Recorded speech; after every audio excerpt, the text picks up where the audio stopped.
name is Diana, and I am one of the UX UI designers. Hello, I'm Alexis, and I am the second UX UI designer. And today we are going to be walking you through the Capital One challenge that we accepted. The problem statement that was given to us are low fidelity wireframes, mid fidelity wireframes, our style guide, and then finally our high fidelity prototype.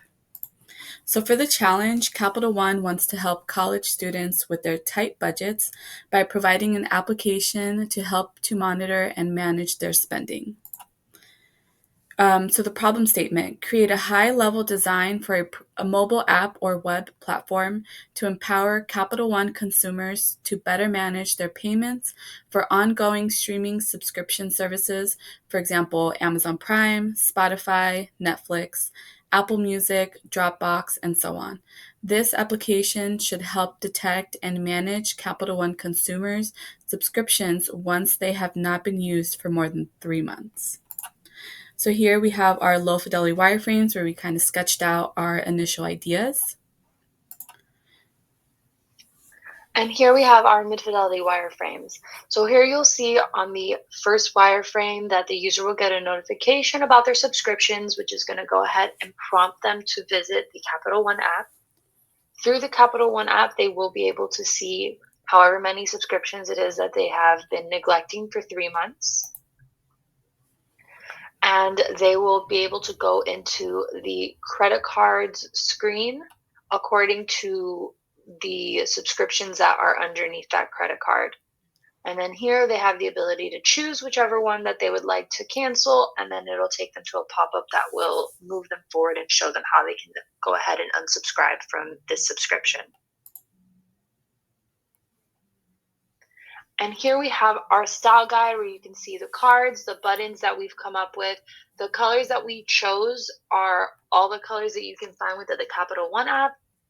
Our goal was to make sure that this feature fits seamlessly into the app, even though it's brand new. We didn't want to make any new designs for it. We wanted to keep the same style that Capital One already has within their other features in the app.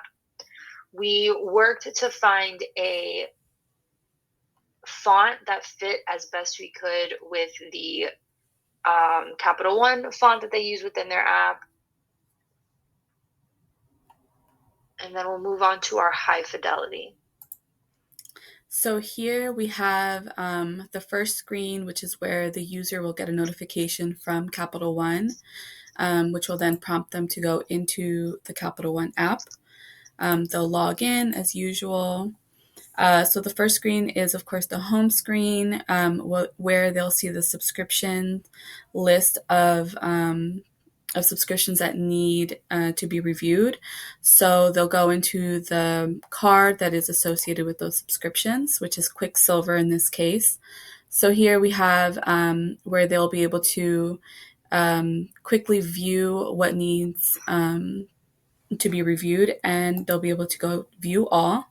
So in here, they'll have a brief summary of the active subscriptions they have, how much they're spending monthly on subscriptions, and here it'll list what they use daily will be towards the bottom, and at the top it'll be filtered to the apps that maybe they haven't used in the last 3 months.